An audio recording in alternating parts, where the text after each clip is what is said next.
talk to student with Principal Kalpesh Parikh on 29th August 2020. Myself, Kalpesh Parikh, Principal of Sivsha Science College, and this is our campus and building. And the topic of today's talk is time management. So the question arises in our mind that what is time management? Time management refer to managing time effectively so that the right time is allocated to the right activity. And the question arises that why we need for time management. Time management કરવાની જરૂરિયાતો કઈ કઈ છે, કયા criteria છે, કયા point છે કે જેના બેઝ પર થાય. તો મેં હમણાં જ આપની સાથે વાત કરી પ્રમાણે આપણી લાઈફમાં રોજ દિવસ ઉગે છે ને આથમે છે અને ટોટલ ડે ટાઈમ છે 24 અવર. આપણી રોજિંદી ક્રિયાઓ ઉપરાંત બાકીનો જે ટાઈમ છે એ ટાઈમ માટે આપણે વિચારવું રહ્યું કે એ ટાઈમ આપણે બેસ્ટ આપણી રિક્વાયરમેન્ટ છે, આપણી જરૂરિયાતો છે, આપણી ઈચ્છા આના માટે હોવી જ જોઈએ એમ કરી ધ્યાનપૂર્વક સમય બચાવી અને ઉપયોગમાં લઈએ છીએ કે કેટલોક સમય હાથમાંથી વહી જવા દઈએ. 24 માં 1 સેકન્ડ વધારાની અવર્સ કે સેકન્ડ કે મિનિટ આપણે લાવી શકવાના નથી, પણ 24 અવર્સની અંદર જેટલી સેકન્ડ મિનિટ કે કલાક આપણે બચાવી શકીએ અને વધારે પ્રોડક્ટિવ વેમાં આપણે લઈ જઈ શકીએ. કારણ કે એવું બને છે કે જો નિયમિત વાંચ્યું ના હોય, નિયમિત મહેનત કરી ના હોય ને પરીક્ષા આવી જાય તો આટલું બધું વાંચવાનું બાકી છે, કોર્સ કેવી ના પૂરો કરીશ એનો એક સ્ટ્રેસ આવે છે. દરેકની લાઈફમાં દરેક તબક્કે જુદા જુદા પ્રકારની આવી સ્ટ્રેસ જે આવતી હોય છે એનું મુખ્ય કારણ કદાચ ટાઈમનું મેનેજમેન્ટ નથી હોતું તે છે. તો આપણે જો આપણો જે સ્ટ્રેસ છે એને રિડ્યુસ કરવો હોય તો આપણે ટાઈમનું મેનેજમેન્ટ કરવું પડશે. પ્રોડક્ટિવ વધારે ટાઈમ મેળવવો હોય તો ટાઈમને આપણે સેવ કરવો પડશે. ઇફેક્ટિવલી એને ફંક્શનમાં લાવવો પડશે. કારણ કે ઘણા બધા જે આપણા કામ છે એ કામ પૈકીમાં કયું કામ મહત્વનું છે, કયું કામ ઓછું મહત્વનું છે કે કયું બિલકુલ નકામું છે એને આપણે જાણી લઈએ અને એ પ્રમાણે એનું ઇફેક્ટિવલી મેનેજમેન્ટ કરીએ તો આપણે કહી શકીએ કે આ જે ટાઈમ મેનેજમેન્ટનું ફંક્શન છે એને આપણે ઇફેક્ટિવલી રન કર્યું કહેવાય. આપણો જે વર્કનો આઉટપુટ છે એ આપણે મેક્સિમમ મેળવવો છે અને એવું મેળવવું હોય it means to increase hour work output we need time management to have more control over our job responsibility. દરેક સમયે દરેકની જુદી જુદી રિસ્પોન્સિબિલિટી છે. જેમ કે અત્યારે તમારે રિસ્પોન્સિબિલિટી વધારે સારો સ્ટડી કરવાનો છે, પણ બહુ જ થોડા ટાઈમમાં તમારી એ રિસ્પોન્સિબિલિટી કમાવાની અને વધુને વધુ કમાવાની અને વધારે સારી કારકિર્દી બનાવવાની થવાની છે. તો આ જે કંઈ કરવાનું છે એ રિસ્પોન્સિબિલિટી જે છે એ નિભાવવાની છે, એના માટે તમારે ટાઈમનું મેનેજમેન્ટ કરવું જ રહ્યું. તો એક પોઈન્ટ છે how to use time effectively. ટાઈમનો યુઝ કરવો છે અને કેવો કરવો છે? ઇફેક્ટિવલી. સો ફોર એક્ઝામ્પલ જે ફ્રેન્ડ કેમિસ્ટ્રીમાં ભણે છે, કાઇનેટિક્સના પ્રેક્ટિકલ કરે છે, એ લોકોને કાઇનેટિક્સના પ્રેક્ટિકલ કરતી વખતે 2 સેટ બનાવવાના હોય છે અને બંને સેટ લગભગ 50 મિનિટના કે 1 કલાકના હોય છે. હવે એવા સંજોગોમાં તમે પહેલા એક સેટ પૂરો કરો અને પછી બીજા ટાઇટ્રેશનનો સેટ કરો તો તમારે 2 કલાક થાય. પણ તમે એવું મેનેજ કરી શકો કે પહેલો સેટ સ્ટાર્ટ કર્યું એનું પહેલું જે રીડિંગ છે 0 રીડિંગ, એ રીડિંગની બરાબર 5 મિનિટ પછી બીજા સેટનું આપણે રીડિંગ લેવાનું ચાલુ કરીએ તો એવરી અલ્ટરનેટ 5 મિનિટ આપણે વારાફરતી બંને બોટલમાંથી સોલ્યુશન લઈ અને ટાઇટ્રેશન કરવાના છે, રીડિંગ લેવાના છે અને within a 1 hour we can complete whole kinetic experiment. Otherwise જો ટાઈમનું મેનેજમેન્ટ ના કર્યું હોય તો શું થાય?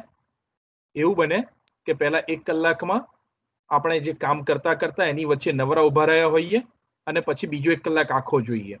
તો 2 કલાક આપણે એક ટાઈમ બગાડ્યો કહેવાય, એ ટાઈમનું મેનેજમેન્ટ પ્રોપર કર્યું કહેવાય નહીં.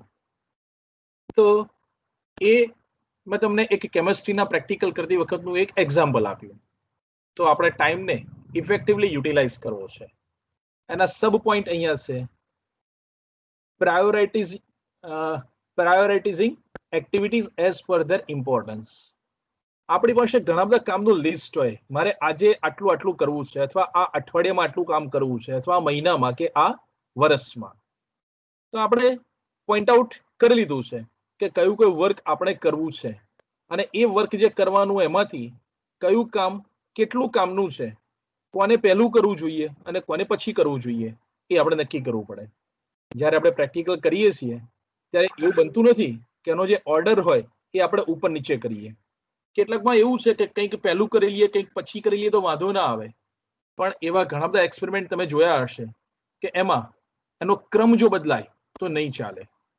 તો એવી જ રીતે આપણે જે પ્રાયોરિટી જે છે, આપણી જે ક્રમની વાત છે, જરૂરિયાતની વાત છે, હા, તો એને આપણે નક્કી કરવી પડે કે આપણે આ એક્ટિવિટી જે છે અને આ જે બાબત છે એને કેટલી પ્રથમતા આપવી, કેટલી અગ્રતા આપવી, કયું પહેલું કરવું, કયું પછી કરવું, કયું છેલ્લે કરવું. કદાચ આ કર્યા વિના ચાલશે જ નહીં અને કદાચ આ નહીં કરીએ તો ચાલશે, વહેલું મોડું થશે તો ચાલશે, રાઈટ? તો આપણે આપણી પ્રાયોરિટી નક્કી કરવી પડે અને એનું જે પ્લાનિંગ છે એ બરાબર ઇફેક્ટિવ કરવું પડે. કેટલા ટાઈમમાં એ પૂરું થશે અને એક પૂરું થયા પછી બીજા ક્રમમાં કયું લેવાનું છે તે થાય. માય ડિયર ફ્રેન્ડ, મેં તમને અગાઉ જે વાત કરી હતી એ તમને ગોલ સેટિંગ માટેની કરી હતી. For become a successful person we should have our aim and objective. આપણા ગોલ આપણી જિંદગીના નક્કી કરવાના હતા અને ગોલ અને ઓબ્જેક્ટિવ નક્કી કરવા માટે આપણે શું કરવાનું હતું? સ્વોક એનાલિસિસ. તમારા પૈકીના ઘણા બધા લોકોએ હજી આ સ્વોક એનાલિસિસ મને મોકલ્યું નથી. તમે જે કંઈ નક્કી કર્યું હોય એ મને મોકલશો તો હું એને થોડુંક જોઈએ આપીશ, એમાં સુધારો વધારો કરી આપીશ અથવા વધારે એમાં આપણે ડિસ્કશન કરી શકીશું. દરેકના જે ફાયદા છે, ગેરફાયદા છે, સારી બાબત છે, થોડીક ઓછી સારી બાબત છે, એને બીજા આગળ આપણે ચર્ચામાં નહીં લાવીએ, પણ પર્સન ટુ પર્સન પોતાની જાતે આઈડેન્ટિફાઈ કરવા માટે આપણે સ્વોક એનાલિસિસ કરવું જરૂરી છે. કદાચ તમે મને ન મોકલ્યું હોય એવા લોકોએ પોતાની મેળે સ્વોક એનાલિસિસ કર્યું હશે. તો on the base of your strength, your weaknesses, તમે કઈ ઓપોર્ચ્યુનિટીને ગ્રેબ કરી શકો એમ છો, કઈ ચેલેન્જીસને ચેઝ કરી શકો છો, એ જોઈને તમે તમારા ગોલ કે તમારા ઓબ્જેક્ટિવ નક્કી કર્યા હશે, તમારા રોલ મોડેલ નક્કી કર્યા હશે. ફ્યુચરમાં તમારે શું બનવું છે, ક્યાં જવું છે, કેટલું કમાવું છે, કેટલું આગળ વધવું છે, કેટલું પોતાના કુટુંબ માટે કે પોતાના માટે કરવું છે અને કેટલું દુનિયાને બીજા લોકો માટે મદદરૂપ થવું છે એ નક્કી કર્યું હશે. અને નક્કી ન કર્યું હોય તો એ કરી લેવું પડશે. એ જેટલું બને એટલું જલ્દી કરી લો. સમય સરતો જાય છે મિત્રો, સમય બહુ જ ઓછો છે. જો 100 વર્ષની તમારી જિંદગી હોય તો એ પૈકીના કદાચ તમે 18, 20, 22 જેટલા વર્ષ પૂરા કર્યા હોય તો એટલા વર્ષ હવે પાછા નથી આવવાના. ગયેલો સમય ક્યારેય પાછો નહીં આવે, પણ હજી જે સમય છે એ સમયને આપણે સારી રીતે મેનેજ કરીએ તો તમે જે સેટ કરેલા ગોલ કે ઓબ્જેક્ટિવ છે ત્યાં આગળ આપણે પહોંચી શકીશું. મિત્રો, કદાચ પૈસા ફરીવાર કમાઈ લેવાય, કદાચ ફરીવાર ડિગ્રી અર્ન કરી લેવાય, ફરીવાર બીજું એવું ઘણું મેળવી શકાય, પણ જિંદગીમાં જે ફરીવાર નથી મળી શકવાનું ને એ છે સમય. તો કેટલીક વાર એવું કહેવાય છે કે ટાઈમ ઇઝ મની, પણ હું એમ કહું છું કે ટાઈમને જો મનીમાં કન્વર્ટ કરી શકીએ તો ટાઈમ ઇઝ મની એ મુહાવરો, એ કહેવત, એ ઇડિયમ્સ સાચું છે. અધરવાઇઝ એનાથી રિવર્સ નથી હોતું કે money is time. You can't convert your money into time. હા, એટલે ખાસ ધ્યાનમાં રાખો, સમય બચાવો, સમયને સારી રીતે ઉપયોગમાં લો, સમયનું સાચું આયોજન કરો. જો આયોજન કરવામાં ખોટા પડ્યા, જો આયોજન કરવામાં ભૂલ કરી, જો આયોજન કરવામાં સમય બગડ્યો તો એ ફરીવાર પાછો નથી આવવાનો. It is totally unreversible process. કેમિસ્ટ્રીમાં ભણાવતા હોઈએ ત્યારે કહીએ છીએ કે તમામ પ્રોસેસ જે છે કેવી છે?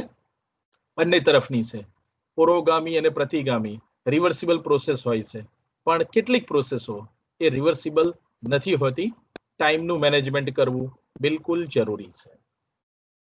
તમારે તમારા જે ડેડલાઇન ડેટ હોય એ સેટ કરવા પડશે. તમારે નક્કી કરવું પડશે કે આ તારીખે એક્ઝામ છે અથવા તો આ સમયગાળામાં એક્ઝામ છે, મારે આટલા પેપરની, આટલા ચેપ્ટરની આવી રીતે તૈયારીઓ કરી દેવાની છે. તો કેટલા ટાઈમમાં હું એ તૈયાર કરી શકું? મારી તૈયાર કરવા માટે જે જે જરૂરિયાતો છે એમાં મારી પાસે મટીરિયલ હોવું જોઈએ, મારી પાસે અમુક જગ્યાએ બેસીને વાંચવા માટેનો આ જે પ્લેસ છે તે મળવી જોઈએ, મારે આ જરૂરિયાતો છે તે મળવી જોઈએ, આની પાસેથી નોટ મળવી જોઈએ. હા, એવી જે જે જરૂરિયાતો છે એ જરૂરિયાતો મળી ગયા પછી હવે તમારે જે કરવાનું છે એ વાંચવાનું છે, લખવાનું છે, યાદ રાખવાનું છે, મેમોરાઇઝ કરવાનું છે અને કદાચ એ બીજા સાથે શેર કરવાનું છે. તો એ કરવા માટેનો જે તમે ટાઈમ નક્કી કરો એ તમે ડેટ સેટ કરતા હો છો કે મારે પેપર નંબર 1 જે છે એ સોમવારે વાંચી લેવાનું છે અને એ પૂરું થઈ જવું જોઈએ, અને મંગળવારે છે ત્યારે હું પેપર નંબર 2 મારું તૈયાર કરી લઈશ, અને પેપર નંબર 3 જે છે એ હું બુધવારે કરી લઈશ. મારી પાસે આટલા દિવસો છે, આટલા પેપરો છે, આટલા ચેપ્ટર છે. એમાં એવું બની શકે કે કોઈક ચેપ્ટર આપણને જરાક અઘરું લાગતું હોય, આપણને ડિફિકલ્ટ લાગતું હોય, આપણને એનું મટીરિયલ મળવામાં વાર થઈ હોય, આપણે એ કદાચ લાંબુ લાગતું હોય, કદાચ બીજી કોઈ રીતે આપણને એમાં પ્રોબ્લેમ વધારે છે તો એમાં વધારે ટાઈમ આપવો પડે. તો કોઈક પેપર માટે, કોઈક ચેપ્ટર માટે આપણે કહીએ કે મારે એની અંદર 1 દિવસ નહીં ચાલે, મારે એના માટે 1.5 દિવસ જોઈશે. અને કોઈક એવું ઈઝી છે, કોઈક પહેલેથી આવડી ગયેલું છે, કોઈક એ લેન્થવાઇઝ બહુ જ ટૂંકું છે, બહુ જ ઓછા ક્વેશ્ચન પૂછાય છે અને એવું તૈયાર કરવું છે, તો એ કરવા માટે આપણે ખાલી અડધા દિવસની જરૂર છે. તો on base of all this factor you can set your deadlines, અને એ ડેડલાઇન જો તમે સેટ કરી અને આયોજન કરીને તમે જો વાંચતા હો તો મને એવું લાગે છે કે તમે તમારી જે ડેડલાઇન છે એનું સેટિંગ કરો છો. એ શું છે? એ તમારા ટાઈમનું મેનેજમેન્ટ છે. Delegation of responsibility. ઘણી બધી જરૂરિયાતો છે. ભણતા હોઈએ ત્યારે ફક્ત એટલું ભણવાનું હોતું નથી. કોઈના નાના કે મોટા ભાઈ કે બહેન છીએ, કોઈ મમ્મી પપ્પાની સાથે રહીએ છીએ, કોઈ હોસ્ટેલમાં રહીએ છીએ, બીજા કોઈ રિલેટિવના ત્યાં રહીએ છીએ, ક્યાંક હોસ્ટેલમાં છીએ, ક્યાંક બીજા કોઈની સાથે બીજા રિલેશનો છે, કોઈક ફ્રેન્ડ છે. તો આ બધાની સાથે આપણે નાની મોટી જવાબદારી કે કામગીરી સાથે સંકળાયેલા છીએ. તો એને આપણે ડેલિગેટ કરવું પડે. ક્યાંક કેવું કરવું પડે કે અમુક કામ હું કરી લઉં છું, અમુક કામ તમે કરી લો. શેરિંગ કરી લેવાય, વહેંચી લેવાય, ગોઠવી લેવાય, હા, એડજસ્ટ કરી લેવાય. તો એ જે આપણી જવાબદારીઓ છે એમાંથી ભાગવાની વાત નથી, but you can delegate your responsibilities. અને એવું જો કરો તો it is nothing but it is a part of time management and it is known as effective time management. Spending right time on the right activity. અમુક કામ અમુક ટાઈમે કરો તો વધારે સારું. કેટલાકને એવું હોય છે કે મને રાત્રે મોડેથી જ હું જે વાંચું ને બરાબર યાદ રહી જતું હોય છે. કેટલાકને એવું હોય કે ના, હું અર્લી મોર્નિંગ ઉઠું તો મને એ વધારે યાદ રહી શકે. કેટલાકને જરા પણ ડિસ્ટર્બન્સ થતું હોય તો એ વખતે વાંચવું નથી ફાવતું હતું, અને ઘણાને સાથે રેડિયો વગાડતા વગાડતા, FM વગાડતા વગાડતા પણ વાંચવું કે તૈયાર કરવું ફાવે છે. તો તમારી કઈ એક્ટિવિટી અને તમારી કઈ એબિલિટી એ કેવી રીતે એકબીજા સાથે મેચ થાય છે એને ધ્યાનમાં રાખીને તમે તમારો જે ટાઈમ છે, તમારો રાઈટ ટાઈમ છે, તમારો suitable ટાઈમ છે, એને સ્પેર કરો, સ્પેન્ડ કરો અને એ રાઈટ એક્ટિવિટી રાઈટ ટાઈમે કરો. જો રાઈટ એક્ટિવિટી રાઈટ ટાઈમે કરી શકો તો આપણે એમ કહીએ કે આપણે આપણા ટાઈમનું ઇફેક્ટિવ મેનેજમેન્ટ કર્યું છે. The process of time management start with, તમારું જે ટાઈમ મેનેજમેન્ટ જે છે ને એની પ્રોસેસની અંદર તમે તમારા સમયની કિંમત ગણો. તમારો જે સમય છે એ મેં કીધું એમ પ્રેસિયસ છે, અને પ્રેસિયસ સમયને તમારે બિલકુલ વેડફવાનો નથી. પણ તમે નક્કી કરી શકો કે મારા ટાઈમની કિંમત આટલી હોવી જોઈએ. તમે પોતે આંકો કે મારો ટાઈમ કેટલા કલાકમાં કેટલા રૂપિયાનો હોવો જોઈએ. તમે મિત્રો જોતા હશો કે આફ્ટર ગેટિંગ ગ્રેજ્યુએશન ઓર સમ ડિગ્રી, એમ્પ્લોયમેન્ટમાં જે લોકો જાય છે એ લોકોનો કોઈકનો મહિને પગાર 5,000 હોય છે અને કોઈકનો 50,000 પણ હોય છે, અને પછી વધતા વધતા એ કદાચ કેટલાક હજારો, કેટલાક લાખો કે કરોડ સુધી પહોંચતો હોય છે. તો તમે જોઈ શકો છો કે દરેક જણની એક દિવસની કે કદાચ 1 કલાકની જે ટાઈમની કિંમત એને એના નોકરીદાતા તરફથી મળે છે અથવા તો એ કમાઈ લે છે એ અલગ અલગ છે. તો દરેકનો જે ટાઈમ છે એ ટાઈમની કિંમત કેવી છે? અલગ છે. તો તમારે તમારા ટાઈમની કોસ્ટ નક્કી કરવાની છે. તમે એમ નક્કી કરો કે મારા 1 કલાકની કિંમત 500 રૂપિયા જ હોય તો તમારે કંઈ લાંબુ કરવાનું રહેતું નથી. સામાન્ય કડિયા, સામાન્ય મજૂર, સામાન્ય સ્કિલ પર્સન કે અનસ્કિલ પર્સન, ખાસ ન ભણેલા લોકો પણ કદાચ એક દિવસમાં થોડાક રૂપિયા કમાઈ લેતા હોય છે. એવું જો તમારે કરવાનું હોય તો આજના આ ચેપ્ટર, આજના ટોપિક, આજના ડિસ્કશનનો કોઈ મિનિંગ ખાસ નથી. જલસાથી રહો, દુનિયામાં રહેવાય એમ રહો અને કશું જ ના કરો. પણ જો તમને લાગે કે મારે મારા એક દિવસની કિંમત 5,000 રૂપિયા કે મારા 1 કલાકની કિંમત 5,000 રૂપિયા કે કદાચ થાય તો 50,000 રૂપિયા સુધીની કરવી છે, તમારા ટાઈમનું એસ્ટિમેટ તમે કરતા હોય ને એની કિંમત જો ઊંચી લગાવવી હોય, તમારા પોતાના સમયની બોલી જો તમારે વધારે લગાવવી હોય, તો તમારે ટાઈમ મેનેજમેન્ટની આ જે પ્રોસેસ છે એમાં ઇફેક્ટિવ ટાઈમ મેનેજમેન્ટ કર્યા વિના છૂટકો નથી. તમારી જે એક્ટિવિટી છે એ તમે લખો. બધી જ વસ્તુ મગજમાં કે ધ્યાનમાં રહેતી નથી, યાદ નથી રહેતી. તો આપણે આપણી જે એક્ટિવિટી છે એના લોગ બુકની અંદર રાખવા પડે, એની નોંધ રાખવી પડે, એને કોઈક જગ્યાએ નોટ ડાઉન કરી લેવા પડે. તમારે જે ગોલ છે, શોર્ટ ટાઈમ ગોલ હોય કે લોંગ ટાઈમ ગોલ હોય, એ સેટ કરો અને એ સેટ કરેલા ગોલ તમે લખો, બીજા આગળ જાહેર કરો અને ચેલેન્જ સાથે કહો કે આ ગોલ આટલા ટાઈમમાં હું એચીવ કરવાનો છું કે કરવાની છું. પણ જે ગોલ તમે સેટ કર્યા છે એની પાછળ અગાઉ વાત કરી છે એમ તમારું સ્વોક એનાલિસિસ, તમારી સ્ટ્રેન્થ અને તમારી વીકનેસ, તમારી ઓપોર્ચ્યુનિટી, તમારી ચેલેન્જ, તમારા ઓબ્જેક્ટિવ્સ હશે. પણ હવે તમે એકવાર જો બહુ જ સારી રીતે ગોલ સેટ કરી લીધો છે તો એ એમનેમ સેટ કરી લીધેલો ગોલ પૂરો એમનેમ નથી થવાનો. એનું એક્ઝિક્યુશન અને એનું પ્લાનિંગ જોઈશે. તેનું પ્લાનિંગ કરવું પડશે કે મારે આટલી આટલી એબિલિટી વાળા બનવું છે, તો મને આ જગ્યાએ આવી જોબ મળવાની છે, તો મને આવી ઓપોર્ચ્યુનિટી મળવાની છે, તો મારે આટલો સમય છે એમાં શું શું કરવું અને કેટલું કેટલું શીખી લેવું, ક્યાં સુધી પહોંચવું. અને એનું જો પ્લાનિંગ તમે નક્કી કર્યું તો એ પ્લાનિંગમાં એની પ્રાયોરિટી નક્કી કરો. સો ફોર એક્ઝામ્પલ, તમારામાંથી કોઈ એવું નક્કી કરે કે મારે after getting graduation foreign study માટે જવું છે અને ત્યાં ગયા પછી હું એ સ્ટડી પણ કરી લઈશ, ત્યાં જ નોકરી મળશે અને અહીંયા જે લોકો કમાય છે એના કરતાં એટલીસ્ટ 10 ટાઈમ્સ મને સેલરી મળશે અને મારી લાઈફ બની જશે. તમે ગોલ નક્કી કર્યો ફોરેનમાં એજ્યુકેશનમાં કે ફોરેનમાં સેટ થવા માટેનો. તેના પ્લાનિંગ માટે શું કરવું પડશે કે ભાઈ ત્યાં જવું હોય તો મારે કઈ એક્ઝામ ક્રેક કરવી પડે. મારે ઇંગ્લિશ એફિશિયન્સી માટે ટોફેલની કે આઇલેટની એક્ઝામ આટલા બેન્ડ સાથે કે આટલા પર્સન્ટાઇલ સાથે તૈયાર કરવી પડશે, ક્રેક કરવી પડશે અને એના વિના મને ત્યાંની કોઈ યુનિવર્સિટીમાં એડમિશન માટે એલિજિબિલિટીમાં ઓછું પડે એમ છે. તો મારે આ ઇંગ્લિશ એફિશિયન્સી માટેની એક્ઝામ આપવી પડશે, મારે જીઆરઈની એક્ઝામ પાસ કરવી પડશે. તો હવે જીઆરઈની એક્ઝામમાં શું આવે છે?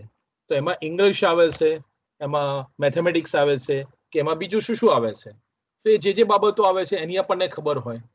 એને તૈયાર કરવા માટે મારે કયા ક્લાસીસમાં જવું, કોઈએ આગળ આ પ્રકારની એક્ઝામ આપી હોય તો એની પાસેથી મારે કઈ રીતનું ગાઈડન્સ લેવું, કઈ બુક મારે લેવી અને કેવી રીતે મારે આ વાંચવું. ગ્રેજ્યુએટ તો થવાનું જ છે, બીએસસી તો થવાનું જ છે, પણ બીએસસી થવાની સાથે સાથે જો હું આ કામ કરી લઉં તો શું થશે કે જેવી બીએસસી ની એક્ઝામ આપ્યા પછી એનું રિઝલ્ટ આવે, એ રિઝલ્ટ આવેની પહેલા એક્ઝામ આપી કે તરત જ આવી જીઆરઈ, ટોફેલ કે આઇલેટની એક્ઝામ આપણે આપીએ અને જો એ ક્રેક થઈ જાય ફર્સ્ટ ટ્રાયલે તો ઓકે, ના થાય તો હજી બીજો એક ટ્રાય આપણે કરી શકીએ. અને આફ્ટર ગ્રેજ્યુએશન બને એટલા જલ્દી આપણે ધારેલી કન્ટ્રીમાં કે ધારેલા કોર્સમાં એડમિશન માટે જઈ શકીએ. ઘણા બધા લોકો પાસે પ્લાનિંગ હોતું નથી અથવા મોડું પ્લાનિંગ હોય છે. એટલે એ લોકો પહેલા એમનું ગ્રેજ્યુએશન પૂરું કરે છે, પછી વિચારવામાં થોડાક મહિનાઓ કે એકાદ વર્ષ ખેંચી નાખે છે, પછી આવી તૈયારીઓ કરે છે અને પછી એ જેટલા મોડા જાય છે એટલી એમની જિંદગીમાંથી એમણે એટલા વર્ષો કે એટલા મહિનાઓ ગુમાવ્યા હોય છે. તો પ્લાનિંગ મહત્વનું છે અને પ્લાનિંગ મહત્વનું હોય તો આ જ ઉદાહરણમાં વાત કરીએ તો પ્રાયોરિટી, કે પ્રાયોરિટીમાં આપણે શું લેવાનું. પહેલા ઇન્ફોર્મેશન આપણે કલેક્ટ કરી અને એ કલેક્ટ કરેલી ઇન્ફોર્મેશનમાં એક સાથે બધી એક્ઝામો નહીં અપાય. તો પહેલા નક્કી કરે કે પહેલા હું આ એક્ઝામ માટે તૈયારી કરીશ, એને ક્રેક કરીશ અને સાયમલ્ટેનિયસ બીજી થોડી તૈયારી કરતો રહીશ, પણ વધારે તૈયારી પછી બીજા માટે કરીશ અને પછી એક્ઝામ હું ક્રેક કરીશ. તો એની પ્રાયોરિટી અને એના માટેનું શેડ્યુલ એ તમારે નક્કી કરવું પડે. તો આ જે પ્રોસેસ છે એ તમારા ટાઈમ મેનેજમેન્ટ માટેની છે. તમારા સમયની કિંમત તમે નક્કી કરી લો કે મારે જિંદગીમાં આટલું કમાવું છે, આટલું આગળ વધવું છે, આટલી નેમ અને ફેમ મેળવવી છે. અને જો એવું કરવું હોય તો એ તમે નોટ ડાઉન કરી લીધું કે મારે આવી રીતે કરવું છે, તમારા ગોલ સેટ કરી લીધા, એના માટેનું પ્લાનિંગ, એના માટેનું જ્યાંથી મળ્યું ત્યાંથી ગાઈડન્સ, ખબર પડી કે શું શું કરવાનું છે અને પ્રાયોરિટી અને પછી એનું શેડ્યુલિંગ. તો આ પ્રોસેસમાંથી તમારે પાસ થવાનું છે અને જિંદગીમાં સફળ બનવાનું છે. એક સાદું એક્ઝામ્પલ, જો તમે ભણી લીધા પછી નોકરીમાં છો તો તમારા કોસ્ટિંગનું કેવી રીતે આવે અહીંયા બતાવવાનો ટ્રાય કર્યો છે. તો costing your time, understand your true value by calculating your cost per year. મોટે ભાગે જે પેકેજ થતા હોય છે ને એ યરલી પેકેજ હોય. તો યરલી પેકેજ કેવી રીતે નક્કી કરાય એ અહીંયા બતાવ્યું છે. કોસ્ટ પર યર, તમારી સેલરી, તમારા ટેક્સીસ, ઓફિસ તમે પોતે ખોલી હોય તો એની સ્પેસ, અથવા તો તમે ત્યાં નોકરીમાં જતા હોય તો તમારે આવવા જવાનો ટ્રાન્સપોર્ટેશનનો ખર્ચો, ઓફિસ માટે કે ઘર માટે કે બીજા જેના માટે બીજા જે કોઈ ઇક્વિપમેન્ટ લાવવા પડે તે, અને પ્રોફિટ યુ જનરેટ. આ બધું જે ટોટલ થાય એ તમારી એક વર્ષની ખર્ચની વાત થઈ. તમે તમારે ત્યાં નોકરીમાં બીજા કોઈને રાખ્યા છે તો તમે સેલરી આપવાના છો, એ સેલરી તમે જે કંઈ કમાવો છો એના ઉપરના ટેક્સીસ, અને આ વાત જે કરી છે એ એક્ઝામ્પલ છે કે તમે પોતે નોકરીદાતા છો ને તમે ઓફિસ ખોલી છે તો એ છે. જો તમે નોકરી કરતા હોય તો આની અંદર થોડીક ઉપર નીચે પ્લસ માઇનસ કરવાની રહેશે. પણ તમે જે પર યર જે તમને કોસ્ટ આટલી કમાવાના છો, મેળવવાના છો, તો એનો સરવાળો આ બધો છે. પણ તમે જુઓ કે એમાં છેવટે પ્રોફિટ યુ જનરેટ અથવા તો સેલરી યુ ગેટ, એ જ તમારું અર્નિંગ છે. બાકી બધું જે કંઈ અર્નિંગ હોય એ તમારે શું કરવાનું છે? ખર્ચ કરવાનું છે. તો એ તમારે ટોટલ કમાવાની કિંમત થઈ, પણ એ તમારી કમાયેલી કિંમતમાંથી ઘણી બધી ખર્ચ્યા પછી તમારા પોતાનો નફા કે તમારા સેલરી માટે જે રહી એ તો છેલ્લે કૌંસમાં રહી તે રહેવાની છે. અને જો આટલું તમારા એક વર્ષનું હોય તો પછી તમારે કેલ્ક્યુલેટ કરવું પડે કે અવરલી રેટ કેટલો તમારો દર વર્ષે જે કિંમત છે તમારી કમાવાની, તો એની અંદર તમે કેટલા દર કલાકે કે દર દિવસે કે દર અઠવાડિયે કેટલા અર્ન કરો છો એ તમે આવી રીતે એક સાદી કેલ્ક્યુલેશનથી કેલ્ક્યુલેટ કરી શકો. મેં તમને આગળ એક પોઈન્ટ અહીંયા કીધો હતો, મેકિંગ એક્ટિવિટી લોગ. એમાં થોડી ડિટેલ જોઈ લઈએ. તો making activity logs, make A realistic estimate of the time spent during the day on job orders. તમારે જે જે કામ કરવાના છે, જોબ એટલે કે કાર્ય, તમે જે કાર્ય કરવાના છો, બરાબર, એ ખરેખર સાચા અર્થમાં કરી શકવાના હોય તે કેટલીક વાર આપણે ખાલી વાતો કરતા હોઈએ છીએ, કેટલીક વાર આપણે ખાલી કલ્પનાઓ કરતા હોઈએ છીએ, અને રિયાલિટીથી એ ઘણું દૂર હોય છે. તો અહીંયા જે આપણે જુદા જુદા જે કામ કરવાના છીએ એને ઓર્ડરમાં ગોઠવી દો, અને એ કેટલા કલાક સમય એમાં લેશે. આ એક કામ છે, એ કામ કરવામાં મારે 15 મિનિટ જોઈશે. આ એક કામ છે, એ કામ થવામાં મારે 1 કલાક જોઈશે. આ એક છે એ ફક્ત 2 મિનિટમાં થઈ જવાનું છે. તો તમે જુદા જુદા જે કામ છે એ કામનું લિસ્ટ બનાવો, અને એ દરેક કામનું જે લિસ્ટ છે એ લિસ્ટ કેટલી મિનિટમાં ઓલમોસ્ટ પૂરું થાય એવું છે, રિયલી, આર્ટિફિશિયલી નહીં, તો એ નક્કી કરો. Pinpoint the critical area, time spent on how value job. કેટલીક વાર અમુક એવી જોબ છે કે જેની અંદર એ ટાઈમ તમે જે સ્પેર કરો છો બહુ જ મહત્વનો છે, બહુ જ અગત્યનો છે. કદાચ એ ઓછી મિનિટમાં પૂરો થઈ જવાનો હોય, પણ એ તમારા માટે બહુ જ મહત્વનો હોય. સો ફોર એક્ઝામ્પલ, તમે કોઈ એવી ઇમ્પોર્ટન્ટ વ્યક્તિને મળવાના છો, એ વ્યક્તિને મળવામાં એ તમને જ્યારે પણ ટાઈમ આપે ત્યારે ફક્ત 2 મિનિટથી વધારે મળી શકાવાનું નથી.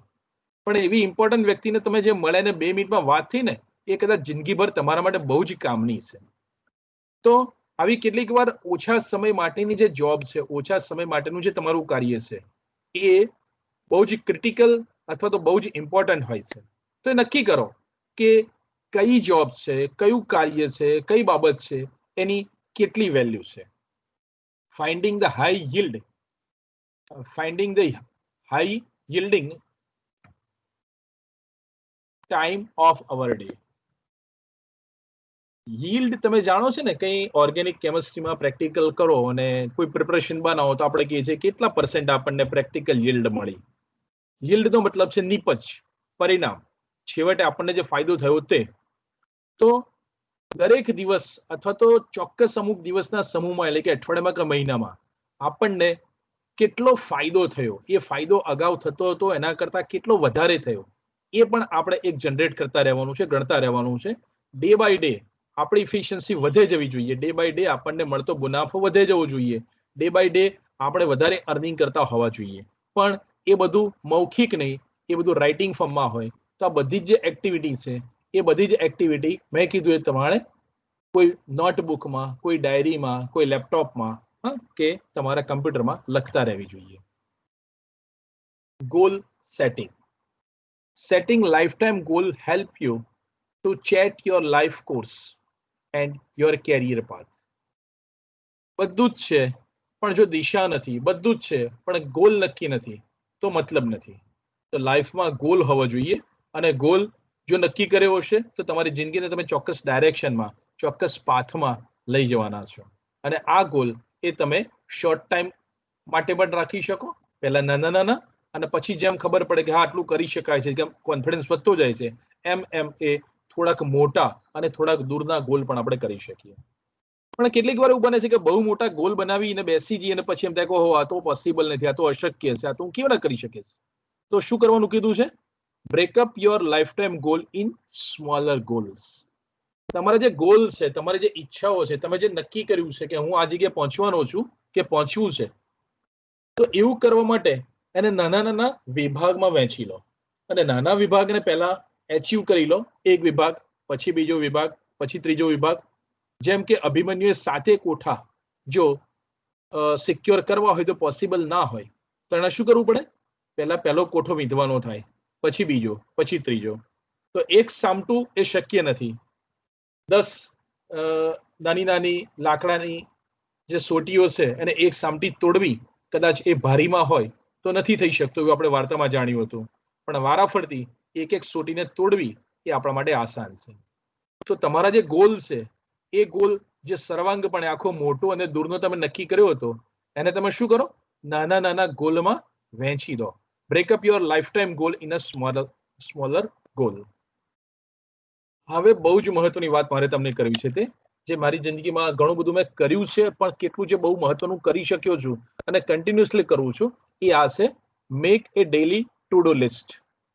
મારે શું કરવાનું છે એ કરવા માટેનું એક ટુ ડુ લિસ્ટ મારે બનાવી દેવાનું હોય. હું બનાવી દઉં છું. હું એ પેજમાં લખું છું, ડાયરીમાં લખું છું, લેપટોપમાં કે મારા કમ્પ્યુટરમાં કે મોબાઈલમાં. પણ એવું બને છે કે બીજા બધામાંથી એ જે લિસ્ટ બનાવી દીધા પછી જે હું કરે જેવું પૂરું થઈ જાય એમાં લીટી મારીને ચેકી નાખવાનું હોય છે, અથવા તેને પ્રાયોરિટાઇઝ કરવાનું હોય છે અને ઉપર નીચે કરવાનું હોય છે. તો એવું મને જે હાથ વગવું હોય ત્યાં સારું ફાવે. તો મારી પાસે એ જે પેજમાં હું જ્યારે પણ કોલેજમાં હોઉં એની પહેલા એ લિસ્ટ તૈયાર હોય છે કે મારે આજે આટલા આટલા કામ કરવાના છે. હવે એવું બને કે કોલેજમાં આવ્યા પછી ખબર પડે કે આટલા આટલા બીજા કામો એમાં જે નહોતા ધારે એવા કરવાના આવી ગયા, તો એ વસ્તુ એમાં એડ થઈ જશે. પણ પેલા કામ કરવાના તો હતા જ, તેમાંથી જે ઇમ્પોર્ટન્ટ કામ હોય એ તો એ દિવસે અને એ અમુક ધાર્યો હોય એ સમયમાં પૂરું થવું જોઈએ.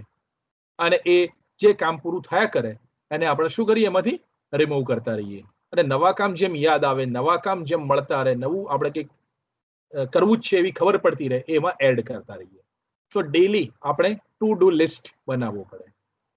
માય ડિયર ફ્રેન્ડ, તમારા મોબાઈલમાં આવી ઘણી બધી એવી એપ પણ છે. જેમ કે એક કીપ કરીને એપ છે, એમાં તમે કરી શકો છો. એમાં પ્રાયોરિટાઇઝ પણ થાય છે, એમાંથી પતી ગયું હોય તો એને રિમૂવ પણ કરાય છે, એમાં નવું એડ પણ કરી શકાય છે. તો આવા ઘણા બધા એપનો ઉપયોગ પણ આપણે કરી શકતા હોઈએ છીએ. કેટલાક પ્લાનર તમે જોયા હશે, ન જોયા હોય તો તમે કોઈ સ્ટેશનરી વાળાની દુકાન જજો, ત્યાં આગળ હશે તો એ પ્લાનર તમે જોઈ શકો.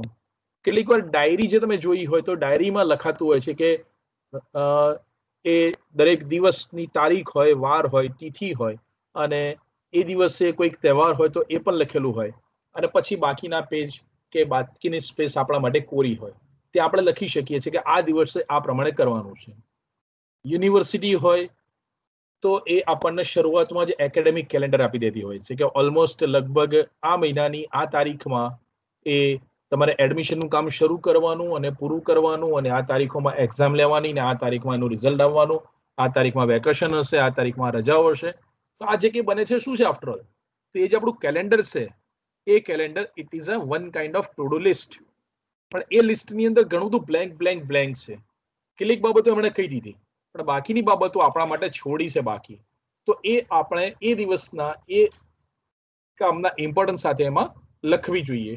તો હું તમને રેકમેન્ડ કરું કે આજથી જ જો તમને આવી ટેવ ન હોય તો આને તમારી એક હેબિટ બનાવો અને તમારું ટુ ડુ લિસ્ટ બનાવવા માંડો. એકવાર બની ગયું એ કાયમી છે એવું ગણવાની જરૂર નથી. બાબા વાક્ય વિધાનમ એવું નથી એકવાર બોલાઈ ગયું એટલે બદલાય નહીં. આપણે રિવાઇઝ પણ કરી શકીએ ને રિવાઇઝ એન્ડ અપડેટ.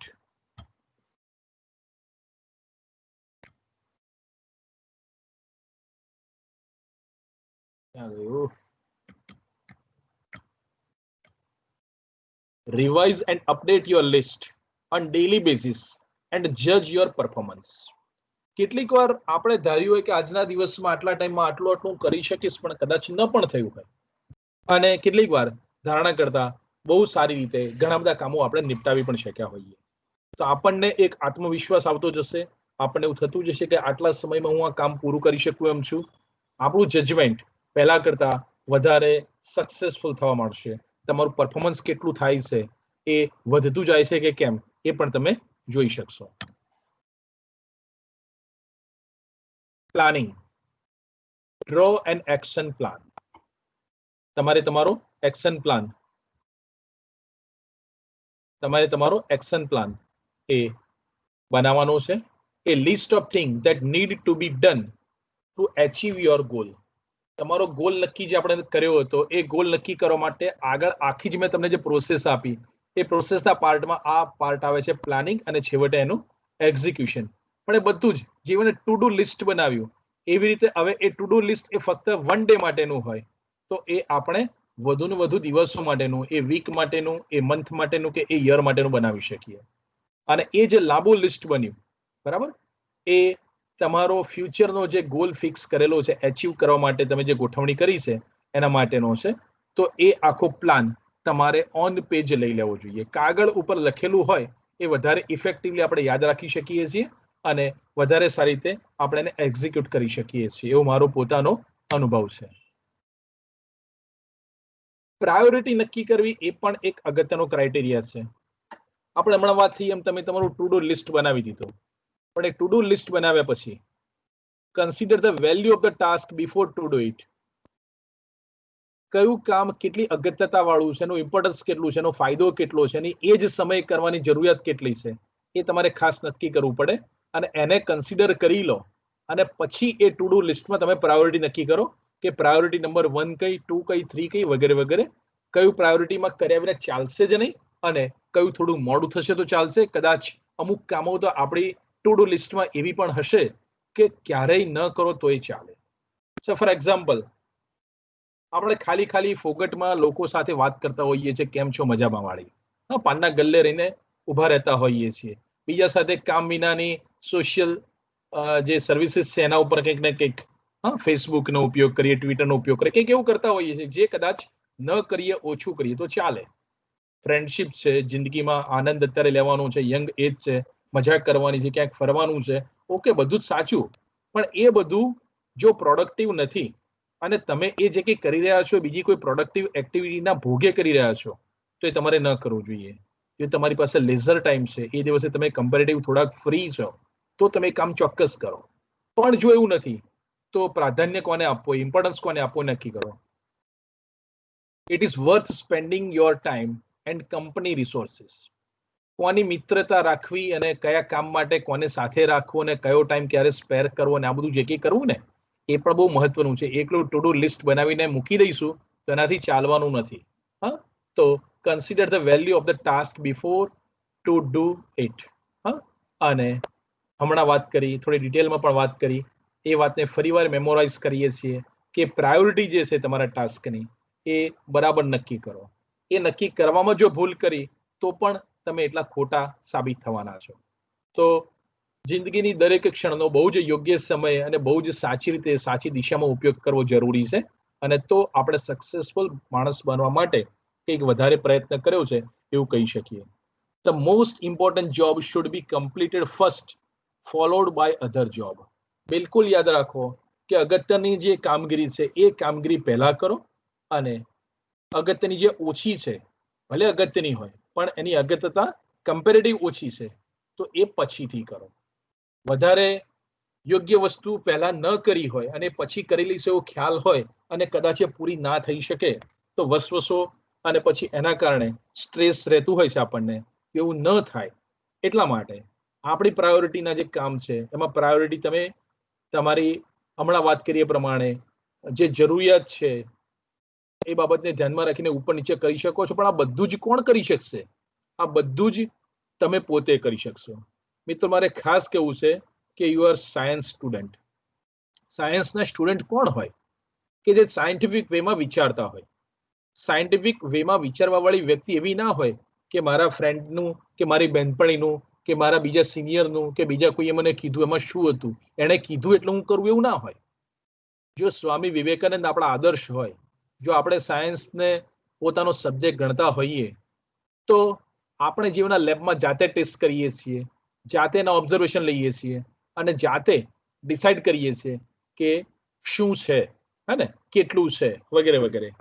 તો જાતે જ એક્સપેરિમેન્ટ કરતા રહીએ અને જાતે જ એ એક્સપેરિમેન્ટના બેઝ ઉપર પોતાના કોન્ફિડન્સથી પોતે જ નક્કી કરતા હોઈએ અને પોતે જ ડિસાઇડ કરીને એમાં પોતાની લાઈફ બનાવવા માટેનો પૂરો પ્રયત્ન કરતા હોઈએ. જિંદગીમાં બીજા આપણને એટલી મદદ નથી કરવાના જેટલી આપણે પોતાની જાત માટે કરી શકીએ. તો પોતાની જાતમાં વિશ્વાસ, પોતાનો કોન્ફિડન્સ બહુ જ મહત્વનો છે. એ દરેકમાં હોય છે, પણ કેટલીક વાર એ બહાર નથી આવતો. તો મારા પ્યારા મિત્રો, હું તમને ખાસ કહું કે તમારો જે કોન્ફિડન્સ છે એને બહાર લાવો, પોતાની જાતને ઓળખો અને તમે જુઓ, તમને એમ લાગશે કે તમે માનતા હતા એના કરતા તમે કંઈ કેટલાય બળવાન, હોશિયાર અને કાબેલ છો. Scheduling. Make a realistic estimate of how much you can do. દરેકની કેપેસિટી અલગ અલગ હોય છે. કોઈકને 2 વાર વાંચીને યાદ રહી જતું હોય, કોઈએ 10 વાર વાંચવું પડતું હોય. પણ તમે નક્કી કર્યું છે કે આટલું મારે યાદ રાખવાનું જ છે, તો બાય હુક ઓર ક્રુક તમારે એ વાંચીને તૈયાર કરવાનું છે. પણ જો તમારી કેપેસિટી એ પર્ટિક્યુલર ટોપિક માટે, એ સબ્જેક્ટ માટે કે એ બાબત માટે ઓછા ટાઈમમાં વાંચીને તૈયાર કરી લેવાની હોય, તો એના માટે તમને ઓછો ટાઈમ જોઈતો હોય, પણ કોઈકને કે તમને જ અમુક બીજા બાબત માટે વધારે જોઈતો હોય, તો you can estimate your time. અને કેવો ટાઈમ? રિયલિસ્ટિક ટાઈમ, કે તમને આ જે છે એના માટે કેટલો ટાઈમ જોઈશે, એસ્ટિમેટ કરી લો. Plan to make the best use of the available time. તમારી પાસે 24 અવરમાંથી જે કામ કર્યા વિના ચાલે જેવા નહોતા એવો બાદ કરીને આપણી ઊંઘ, આપણું ખાવાનું, આપણે બીજી કેટલીક જે કુદરતી ક્રિયાઓ છે એને બાદ કરીને બાકીનો જે સમય છે એ સમય તમે પૂરેપૂરો પ્લાન કરો. મિત્રો, સિઝન જાત જાતની આવશે. શિયાળો પણ આવશે, ઉનાળો પણ આવશે, ચોમાસું પણ આવશે. બધું ધાર્યું નહીં હોય. ક્યારેક પુષ્કળ વરસાદ પણ આવશે ને ક્યારેક પુષ્કળ ઠંડી કે ક્યારેક ગરમી પણ. પણ આપણને નાની મોટી ખબર હોય છે કે કયા ટાઈમે કયા પ્રકારની સિઝન કે કયા પ્રકારનો વર્તારો છે. અને હવે તો ઘણું બધું સારું થઈ ગયું છે. આપણને થોડુંક પેપર દ્વારા, ટીવી દ્વારા કે આપણા મોબાઈલની એપ દ્વારા ખબર પડી જતી હોય છે કે ક્યારે શું થવાનું છે. તો સિઝનને કે કયો ટાઈમ કેવી રીતે થવાનો છે એને પણ ધ્યાનમાં રાખો અને એને એકોર્ડિંગલી તમે તમારા જે ટાઈમ, બચેલો ટાઈમ છે, કે અવેલેબલ ટાઈમ છે, એમાં તમારો બેસ્ટ યુઝ કરવા માટેનો પ્લાન ગોઠવો. Preserve some contingency time to deal with unexpected job. ગમે એટલું કરશો તો ક્યારેક એવું બનવાનું છે કે તમે ધાર્યું હોય એના કરતા સમય વધારે જાય, તમે ધાર્યું હોય એના કરતા કંઈક બીજો એવો અણધાર્યો બનાવ બની જાય કે તમારો એમાં સમય વધારે જતો રહે. તો કટોકટ જો રાખીશું કે એક પીરિયડ પૂરો થાય તરત જ બીજો પીરિયડ આવે ને બીજો પીરિયડ પૂરો થાય તરત જ ત્રીજો પીરિયડ આવે, આઈડિયોલોજી બરાબર છે, એવું હોવું જ જોઈએ. પણ ક્યાંક એવું બફર ટાઈમ પણ રાખવો પડશે કે ક્યાંક એવું જો બની ગયું કે એ કલાકના ટાઈમ પછી બીજો કલાક જે તો એની અંદર સાહેબને આવતા વાર લાગી અથવા તો એ ટાઈમ આપણો બગડ્યો, એટલું ભણવાનું ઓછું થયું, તો એ આપણે બીજી કેવી રીતે મેનેજ કરી લેવું. જેમ કે ટ્રેનનો ટાઈમ નક્કી હોય કે 3 વાગે ટ્રેન આવી જવાની છે, પણ એ ટ્રેન 3 વાગે આવવાના બદલે માનો કે 3:05 આવી તો 5 મિનિટ લેટ થઈ તો પછીના સ્ટેશને 5 મિનિટ લેટ જ પહોંચવાની છે, બરાબર. તો એવા સમયમાં શક્ય હોય ત્યાં સુધી ડ્રાઈવર એવું કરે કે વચ્ચે ગાડી થોડી ફાસ્ટ દોડાવી દે અને વચ્ચેનો ટાઈમ એડજસ્ટ કરવાનો ટ્રાય કરે. પણ ક્યારેક એ પોસિબલ નથી પણ થતું. તેવા સમયમાં આપણે વચ્ચે રિસર્ચ ટાઈમ રાખેલો હોય, કંઈક એવો બફર ટાઈમ રાખેલો હોય કે જ્યારે એક કામ અને બીજા કામ વચ્ચે આપણે જરા રિલેક્સ થવા માટેનો ટાઈમ રાખેલો હોય, એ ટાઈમમાં આ બફરિંગ આપણે કરી લેવું પડે. એટલે એવો થોડોક ટાઈમ આપણે રાખવો પડશે. અને જો નહીં રાખ્યો હોય તો પણ સ્ટ્રેસ વધી જશે કે 1 કલાક પછી, બીજા કલાક પછી, ત્રીજા કલાકમાં ક્યાંક જો વધઘટ થયું, તેવા સમયમાં આપણે બફરિંગ ના કરી શકીએ અને સ્ટ્રેસ પહોંચે. Minimise stress by avoiding over commitment by yourself and others. જિંદગીમાં આજ્ઞાંકિત રહેવું, બીજાને ઉપયોગી થવું, બીજા માટે કામ કરવું એ કહેત હોય અને આપણે જાતે પણ એવું પણ કરતા હોઈએ છીએ. અને પોતાના સક્સેસ મેળવવા માટેના પ્રયત્નોમાં પણ તૂટીને કેટલીક વાર મહેનત કરતા હોઈએ છીએ. તો એવી વખત એવું બને છે કે કેટલીક વાર આપણી શક્તિ હોય, આપણી પાસે સમય હોય, આપણી પાસે જે અનુકૂળતાઓ છે એના કરતા વધારે આયોજનો કરી દીધા હોય છે, એના કરતા પોતાની મેળે વધારે કમિટમેન્ટ કરી દેતા હોય છે. તો એવા કમિટમેન્ટ પણ માપસર ના કરવા, ઓવર કમિટમેન્ટ ન કરવા, અને કેટલીક વાર કોઈને આપણે કંઈક એને કંપની આપવા માટે, એની સાથે ઉપયોગી થવા માટે, એની સાથે જોડાવા માટે હા પાડી દેતા હોઈએ છીએ. પણ દર વખતે હા પાડવી જરૂરી નથી. જો પહોંચી ના વળતું હોય તો ક્યારેક બહુ વિનયપૂર્વક ખરાબ ખોટું ન લાગે એવી રીતે ના પણ પાડતા શીખવું પડે. તો minimise stress by avoiding over commitment by yourself and others. જો આ બધું કરશો, બહુ શોર્ટમાં મેં આ ગોઠવવાનો ટ્રાય કર્યો છે, અને હું તમને કહેવા માંગુ છું કે જો તમે તમારા ગોલને એચીવ કરવા માંગતા હો તો તમારે શું કરવું પડશે? બી યોર ઓન જજ એન્ડ યોર ઓન મોટિવેટર. જિંદગીમાં વારંવાર અત્યારે હું આપું છું લેક્ચર, તમને કોઈ આપવાનું નથી, અને કોઈના લેક્ચર કદાચ, કોઈની શિખામણો કદાચ તમને લેવી ગમશે નહીં. તો આ કદાચ પહેલી અને છેલ્લી વાર પણ હોઈ શકે મારા તરફથી, તો કે તમે તમારા પોતાના જજ બનો અને તમે તમારા પોતાના મોટિવેટર બનો. સેલ્ફ મોટિવેશન જાતે જ લાવો. તમે તમારું ટાઈમનું મેનેજમેન્ટ બનાવો.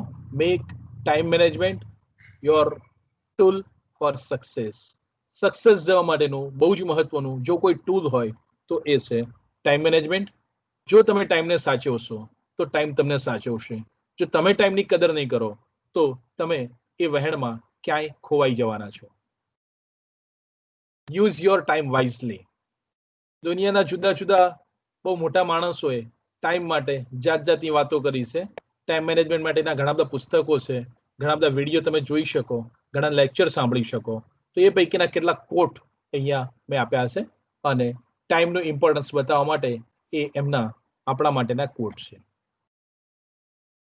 તમે કહેશો મારે ટાઈમ મેનેજમેન્ટ નથી કરવો કે ના કરી શકે તો શું થાય? એ અહીંયા પિક્ચરાઇઝ કર્યું છે. Situation become odd if you don't manage your time. હા, તમને ઘણી બધી મુશ્કેલીઓ થાય, તમે તમારા પ્લાનમાં સક્સેસફુલ ન થાઓ, અને કદાચ આ દશા તો નહીં થાય. આ ભિખારીનું ચિત્ર દોરેલું છે, પણ આપણને જે મળવું જોઈએ એના કરતાં બહુ જ ઓછું મળે. તમે ઓફિસમાં કામ કરતા હોય, ક્યાંક તમારી પોતાની ઓફિસ હોય, ક્યાં તમે ક્યાંક નોકરી કરતા હોય, ત્યાં ટાઈમનું મેનેજમેન્ટ નહીં હોય તો ઘણી વખતે તમને આટલું સ્ટ્રેસ આવી જશે, સમયથી તમે થાકી જશો, તમારા રૂવાડા અને વાળ પણ ઊભા થઈ જશે. તમે ઈચ્છો કે સમયનો કાંટો તમે પાછળ ફેરવી નાખો. આટલી બધી ચોપડીઓ, આટલી બધી ફાઇલો, આટલું બધું ક્યારે પૂરું કરી શકીશ? આટલું બધું ઓવરલોડ મને ક્યાંથી આવી ગયો? પણ કેટલીક વાર એ ક્યાંથી આવ્યો નથી હોતો, એ આપણે આપણો ટાઈમ મેનેજ કર્યો હોતો નથી, માટે આવતો હોય છે.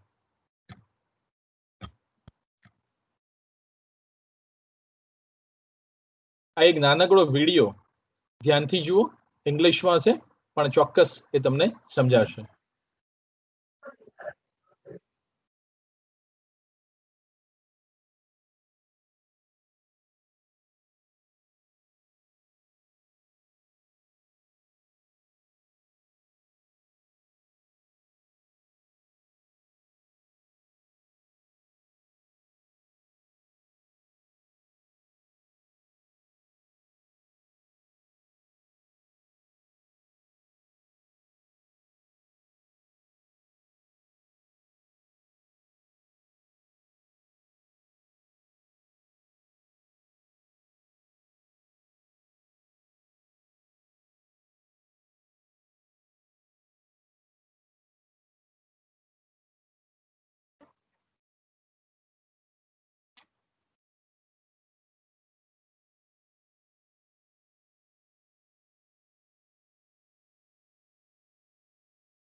Manage your time and keep smiling.